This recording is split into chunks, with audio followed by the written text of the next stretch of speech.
아무리 요즘 세상이 먹고 살기 힘들고 부모 자식 간에도 각박해졌다곤 하지만 이 정도로 심한 분들이 있는 줄은 꿈에도 몰랐습니다.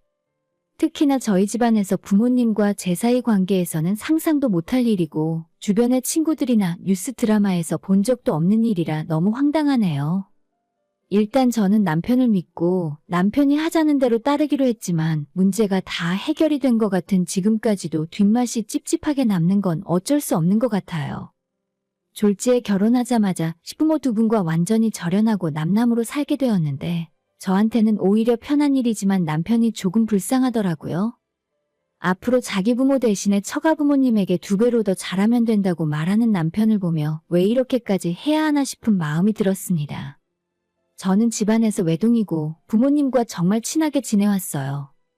때로는 제 가장 친한 친구가 되어주시기도 했고 제가 하고 싶은 건 무엇이든 든든하게 뒷받침해 주시는 버팀목이 되어주셨죠. 저희 집이 평범한 중산층 가정이라 생각하는데 학창시절부터 제가 배우고 싶은 건 얼마든지 학원도 보내주시고 과외까지 시켜주실 정도로 저한테 들어가는 돈은 아끼지 않으셨습니다. 방학이 되면 가족들끼리 여행도 많이 다녔고 지금 와서 생각해봐도 엄마 아빠와 좋은 추억이 정말 가득해요. 형편이 어려운 집들은 어쩔 수 없겠지만 대부분의 가정이 이렇게 살 거라고 생각했는데 결혼하고 남편과 시부모의 관계를 보며 세상에 저런 부모 자식 관계도 있구나 싶었습니다. 제 남편이 겉으로 보기엔 좋은 대학 나와서 좋은 직장에 다니고 있기 때문에 집안도 별 문제 없어 보이지만 사실 알고 보면 그게 아니에요. 학창시절부터 돈 때문에 시부모님에게 괴롭힘 아닌 괴롭힘을 많이 당하면서 살았답니다. 집안에 돈이 먹고 살기 힘들 정도로 없는 것도 아니었는데 학교 겨우 보내주는 것 외에 그 어떤 지원도 해주지 않으셨다고 해요. 학원 한 번 다닌 적 없고 과외는 언감생심 아예 말도 꺼내본 적 없다고 했습니다. 학교 수업 들으면서 혼자 공부할 수밖에 없었고 독서실 비용이나 학교에서 늦게까지 야간 자율학습을 하려고 하면 저녁급식을 돈을 내서 먹어야 하고 한 달에 몇만 원씩 야자 비용을 내야 하는데 그 돈마저 주지 않아서 집에서 공부했다고 들었어요. 그래도 참 다행인 건 남편이 그런 상황에서도 삐뚤어지지 않고 공부 열심히 하면서 우수한 성적으로 좋은 대학에 들어갔다는 것입니다. 대학에 들어가서도 당연히 대학교 학비나 기숙사 비용, 먹고 쓰는 생활비 일체에 대해서 한 푼도 지원해주지 않으셨어요. 중학교 졸업할 때까지 용돈은 1,000원 한 장 받아본 적 없었고 고등학교 때는 한 달에 5,000원 정도를 간신히 받았답니다. 그것도 매달 받는 것도 아니었고 시아버지 월급날에 어머님이 기분 좋으면 주고 아니면 그냥 넘어간 적도 많았었대요. 이게 무슨 80년대, 90년대 이야기하는 것도 아니라 저희 남편 중고등학교 다니던 시절인 2000년대 이야기입니다. 집안에서 지원이라고는 한 번도 해준 적 없는 시부모님이었지만 친척들을 만나면 자기 아들이 좋은 대학 갔다고 자랑은 그렇게 하셨다고 해요. 우리 아들이 누굴 닮아서 이렇게 똑똑한지 모르겠어. 비싼 과외 한번 시켜본 적 없는데 자기가 스스로 공부해서 대학 갔다니까?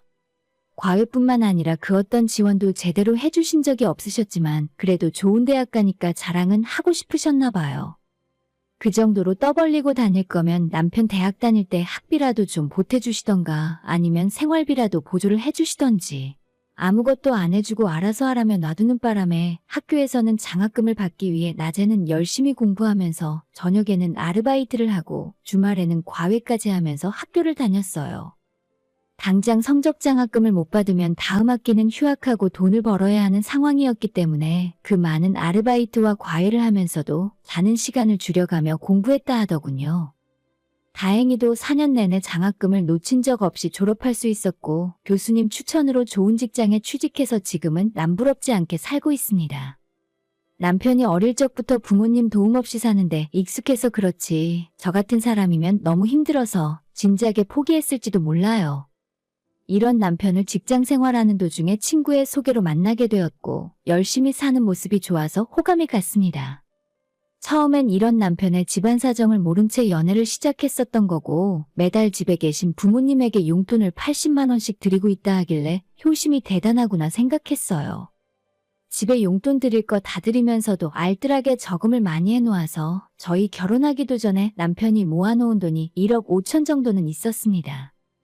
아마 남편이 혼자 자취를 하지 않고 부모님 댁에 같이 살고 있었다면 돈을 훨씬 더 많이 모았겠지만 혼자 원룸에 살면서 월세도 내고 먹고 사는 생활비도 내야 했으니까 이 정도 모아놓은 게 대단하다는 생각이었죠.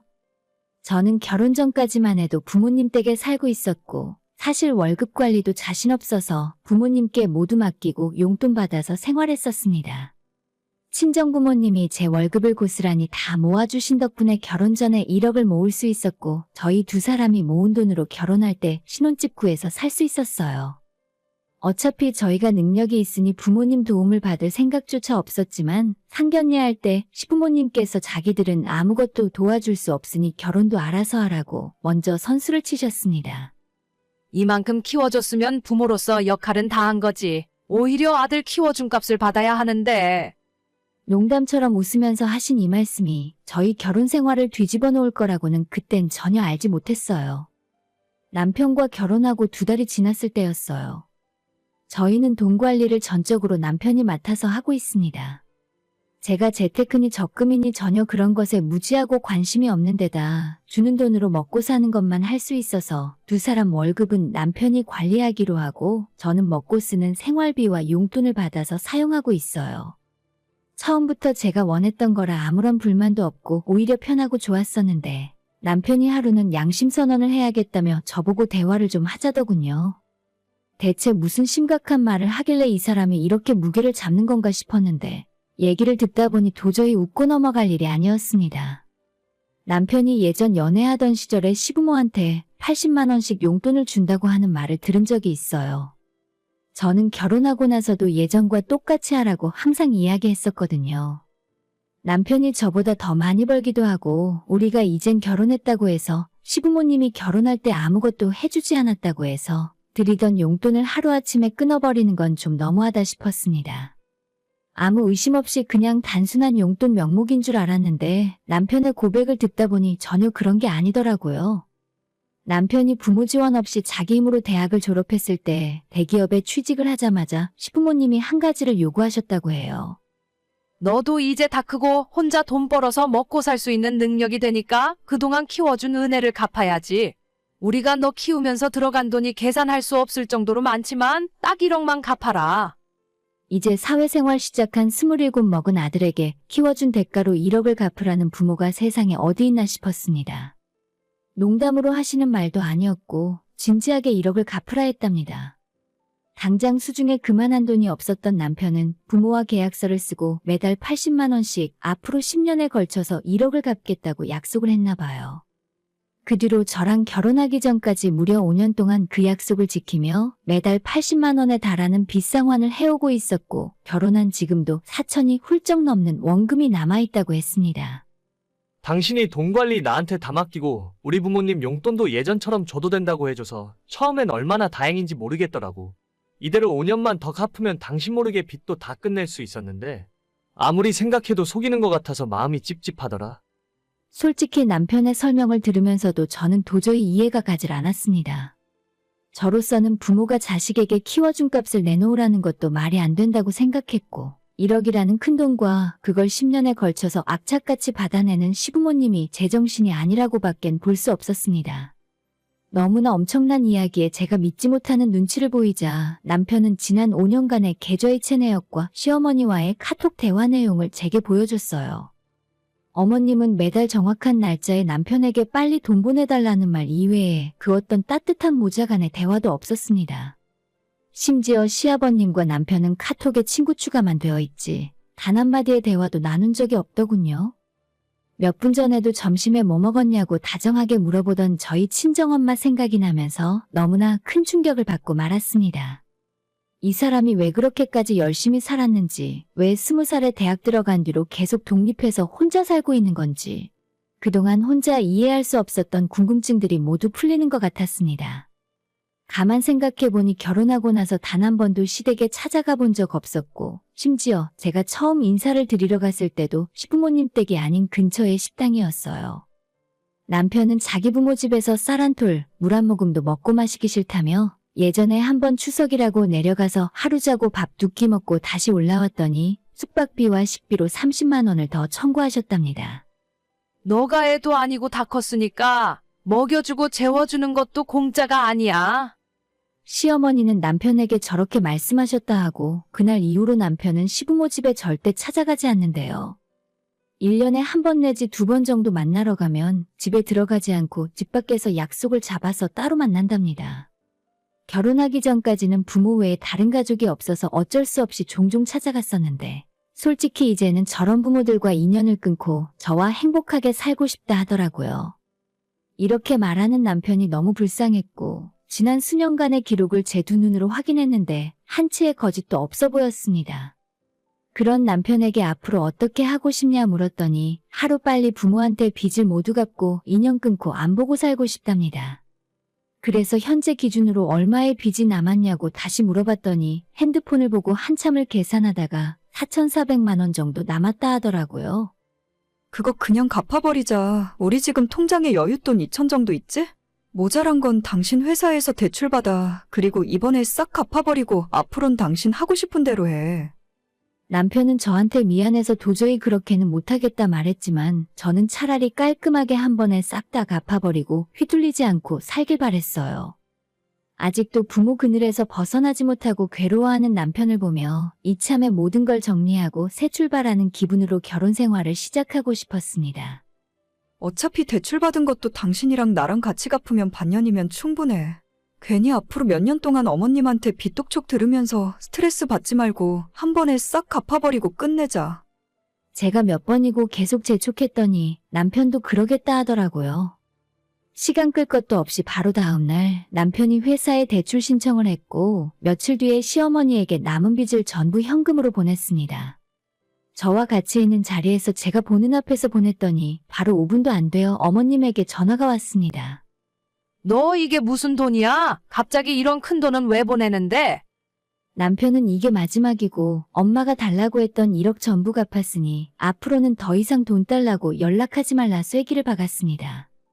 그러자 시어머니는 이런다고 부모 자식 인연을 끊을 수 있는 것 같냐면서 1억은 1억이고 앞으로 용돈은 계속 보내줘야 한다고 억지를 부리셨습니다. 용돈이요? 무슨 용돈? 엄마가 나한테 용돈 달라고 하실 염치가 있어요? 남편도 매몰차게 이야기했지만 평생 저렇게 살아온 시어머니는 만만한 분이 아니셨어요. 길러준 은혜는 돈으로라도 갚을 수 있지. 낳아준 은혜는 평생을 갚아도 다 못 갚는다며 1억 빚은 다 갚은 걸로 쳐줄 테니까 앞으로 평생 용돈도 주고 자기들 늙으면 너가 먹여 살리라며 남편을 놓아줄 생각이 없어 보였죠. 어디 한번 마음대로 해보세요. 어차피 제가 다니는 회사가 어딘지 우리 신혼집을 어디로 얻었는지도 모르시죠? 엄마가 오직 관심 있던 건 내가 보내주는 돈이었잖아요. 더 이상 줄 돈은 한 푼도 없으니까 괜히 쓸데없이 연락하지 마세요. 남편이 하는 말에 시어머니가 전화기 너머로 소리 지르고 욕을 하며 화를 냈지만 더 이상 대답도 안 하고 매몰차게 끊어버렸어요. 전화 끊은 뒤에도 몇 번이나 어머님과 아버님이 번갈아 가며 전화를 하셨지만 전부 받지 않았고 자기 아들과 연락이 안 되니 그 다음으로 저한테까지 전화를 걸어오셨어요. 하지만 남편이 절대 받지 말라고 해서 끝까지 받지 않았고 이제부터 저한테 시부모는 없는 것과 마찬가지라고 생각하랍니다. 시부모님 연락처를 제 폰과 남편 폰에서 지우고 차단해버렸고 앞으로는 연락 끊고 평생 안 보며 살 거라네요. 시부모님이 남편을 찾아오려고 마음을 먹으면 어떻게든 찾아서 오실 수는 있겠지만 남편이나 제가 앞으로 돈을 주거나 따뜻하게 맞이하는 일은 없을 거예요. 부모 자식 간의 인연은 인륜이 아닌 천륜이라 절대 끊을 수 없다고 말들 하지만 부모가 부모다워야 부모죠. 평생 자식을 돈으로밖에 생각하지 않았는데 빚이 모두 사라지고 나면 앞으론 뭐가 남아 있겠습니까? 평범한 가정에서 행복하게 살지 못했던 남편이 너무 불쌍하고 그나마 이제라도 남편과 좋은 가정을 이뤄서 그간 못 누린 행복을 알게 해주고 싶네요. 솔직히 4천만 원도 주고 싶지 않았지만 이건 주고 끝내야 뒤탈이 없을 것 같았어요. 돈이야 앞으로 또 벌면 되는 거고 그런 것보다 남편이 요즘 시부모와의 인연을 끊고 한결 편해진 모습이라 저도 행복합니다. 내년에는 아이도 갖고 정말 남부럽지 않게 잘 살 거예요. 남편에게 평범한 가족의 행복을 느끼게 해주고 싶습니다. 오늘의 사연은 여기까지입니다. 구독과 좋아요, 알람 설정 부탁드려요. 다들 행복하시고 좋은 하루 되세요.